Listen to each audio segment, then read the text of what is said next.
अभी जो मेरा रेंज ऑफ मोशन था ना,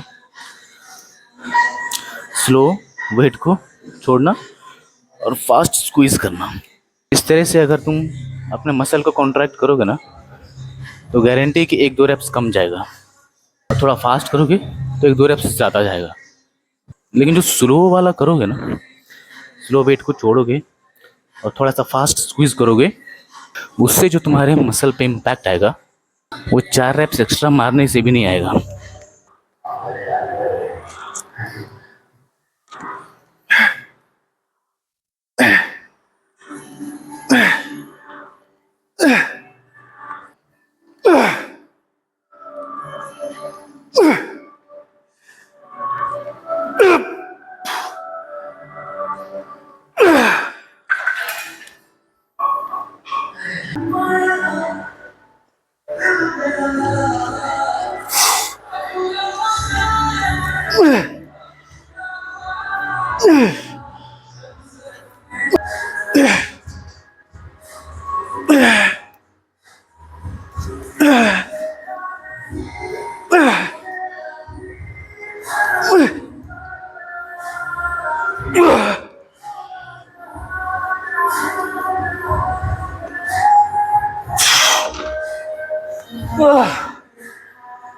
तो वेलकम बैक। आज है बैक वर्कआउट।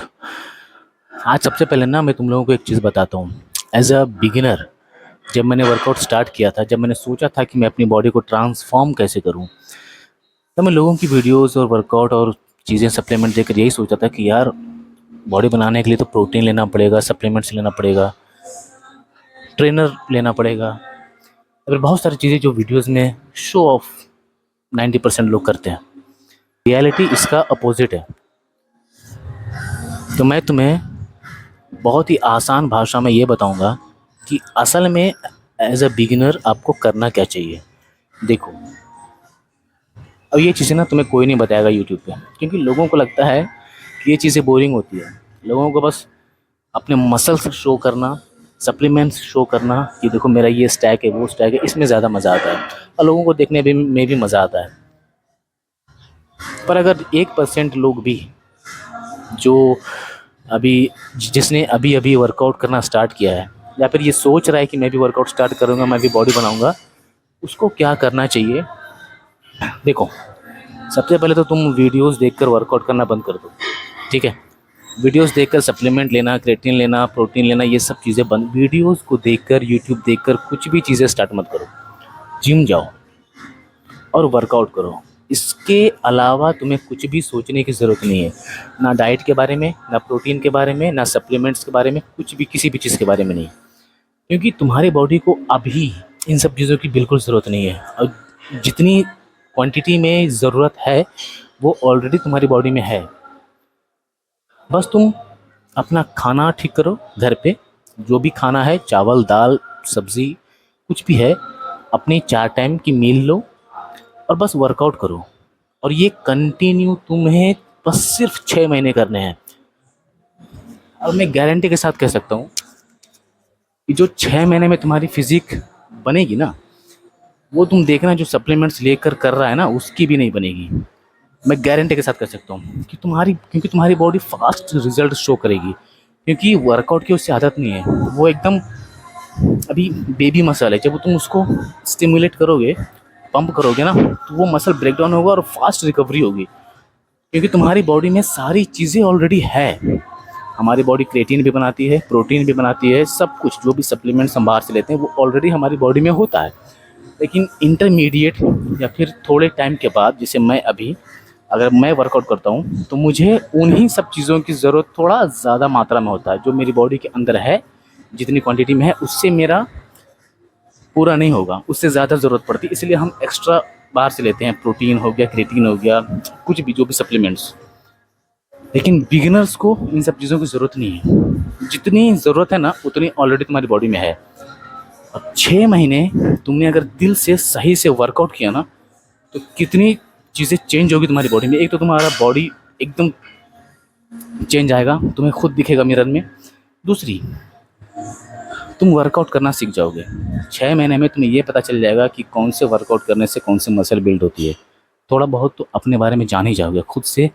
एक अच्छा फॉर्म कैसे होता है वो भी तुम्हें आ जाएगा। ठीक है, तो ये बेसिक चीज़ें हैं बिगनर्स के लिए। कुछ भी खर्चा नहीं, घर का खाना खाओ, 4 मील लो, थोड़ा ज़्यादा खा सकते हो, नॉर्मल जो डाइट लेते हो उससे थोड़ा एक्स्ट्रा लो अगर तुम लीन हो तो। और ढंग से सिर्फ वर्कआउट करो, सिर्फ ढंग से वर्कआउट करो। तुमने 180 डेज 6 महीने भी कर लिया ना, तुम्हारी बॉडी देख कर तुम फिर जिम छोड़ने वाले नहीं हो। फिर तुम्हें खुद समझ आ जाएगा कि मुझे क्या चीज़ें लेनी है, क्या चीज़ें नहीं लेनी है, मेरी बॉडी को क्या ज़रूरत है। अगर तुम ठीक से दिल से वर्कआउट करोगे तो, और जो चेंज तुम्हारी बॉडी में दिखेगा उसके बाद तुम्हें लगने लगेगा कि यार बॉडी बनाना इतना भी मुश्किल नहीं है, बस चीज़ों को समझना ज़रूरी है। ठीक है, चलो।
Yeah.